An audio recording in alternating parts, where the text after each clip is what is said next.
Kronologi masuknya Jepang ke Indonesia. Keberhasilan Jepang menduduki Tarakan kemudian diikuti dengan didudukinya wilayah-wilayah lainnya, Balikpapan dan Pontianak misalnya.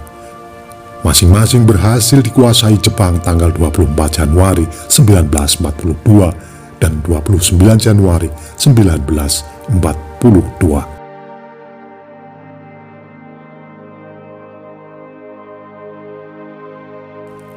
Sebelum melanjutkan nonton video ini, bagi yang suka dengan video-video kami, tolong bantu subscribe, like, komen, dan share.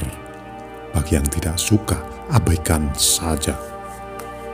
Kami di sini tidak ada niat untuk menyudutkan orang-orang yang terlibat. Kami di sini tidak mengurangi atau menambah isi sumber untuk menjaga otentisitas sumber.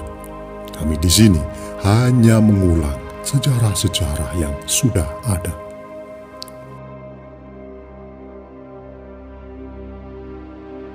Berikutnya berturut-turut pada 3 Februari 1942, 1942 dan 10 Februari 1942, giliran Samarinda dan Banjarmasin yang direbut Jepang dari Belanda. Setelah menguasai Kalimantan dan Maluku, pasukan Dai Nippon melanjutkan ekspansi ke wilayah Sumatera. Tanggal 14 Februari 1942, Jepang mengerahkan pasukan payung untuk menduduki Sumatera. 2 hari kemudian, tepatnya tanggal 16 Februari 1942, Palembang dan sekitarnya berhasil diduduki. Keberhasilan tersebut membuat Jepang semakin bertekad menguasai Jawa. Jepang menduduki wilayah Teluk Banten di Jawa Barat dan Kragan di Jawa Tengah pada awal Maret 1942. Akhirnya Batavia atau Jakarta sekarang yang menjadi pusat pemerintahan kolonial Hindia Belanda direbut pada 5 Maret 1942. Menyusul kemudian Bandung yang diambil alih 2 hari berselang. Belanda yang semakin terdesak terpaksa menyetujui untuk diadakan perundingan. Tanggal 8 Maret 1942 di Kalijati dekat Subang, Jawa Barat, kedua belah pihak bertemu. Dalam perundingan yang dikenal dengan nama Perjanjian Kalijati itu diputuskan bahwa Belanda menyerah tanpa syarat kepada Jepang.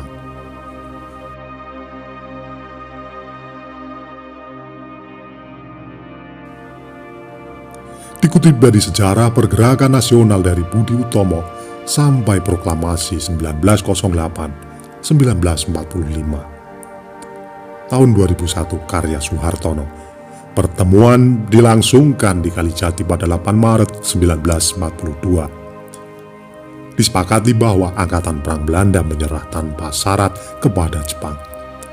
Selanjutnya dilakukan penyerahan kekuasaan atas wilayah Indonesia oleh Gubernur Jenderal Hindia Belanda Janda van Starbuck dan Letnan Jenderal Hendrik Terpoorten yang merupakan Komandan Angkatan Perang Belanda di Jawa kepada Jenderal Hitoshi Imamura selaku wakil delegasi Dai Nippon.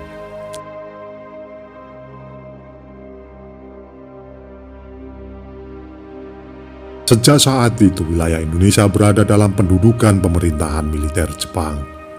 Hingga akhirnya Dai Nippon mengalami kekalahan dari sekutu dalam Perang Asia Timur Raya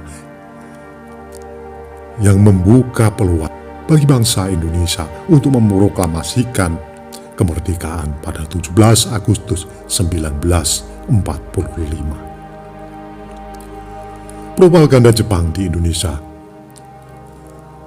Setelah resmi menduduki Indonesia sejak 8 Maret 1942, Jepang mulai menyusun pemerintahan demi melancarkan pendudukan mereka di Indonesia. Selain itu, Dai Nippon juga melakukan aksi-aksi propaganda demi menarik simpati rakyat Indonesia. Salah satu propaganda yang Jepang lakukan ialah membentuk gerakan 3A, yaitu Nippon Pemimpin Asia, Nippon Pelindung Asia, dan Nippon Cahaya Asia.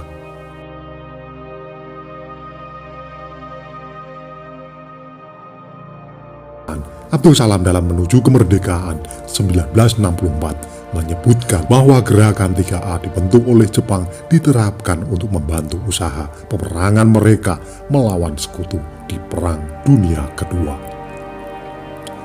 Selain gerakan 3A, pemerintahan militer Jepang juga menyebarkan berbagai propaganda lainnya, serta kegiatan-kegiatan dan pembentukan deretan organisasi yang melibatkan orang-orang Indonesia, seperti Pembela Tanah Air PETA, Haihu, Sainandan, Kaibodan, Barisan Pelopor, dan masih banyak lagi.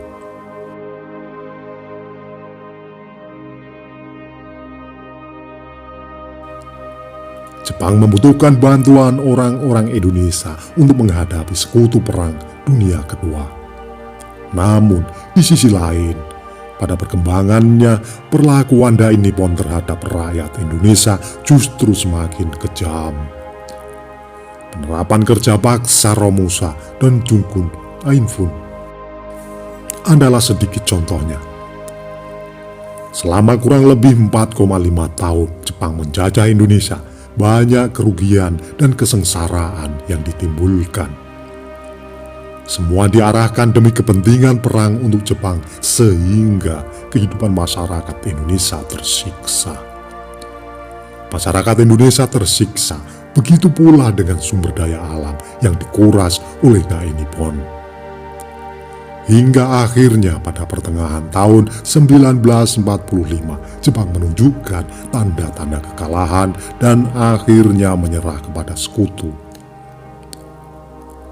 Situasi ini membuka peluang bagi bangsa Indonesia untuk menyatakan kemerdekaan pada 17 Agustus 1945.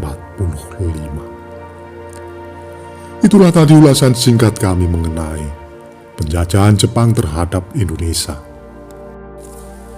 Apabila ada kesalahan dalam kami menyampaikan, mohon diluruskan dan mohon maaf.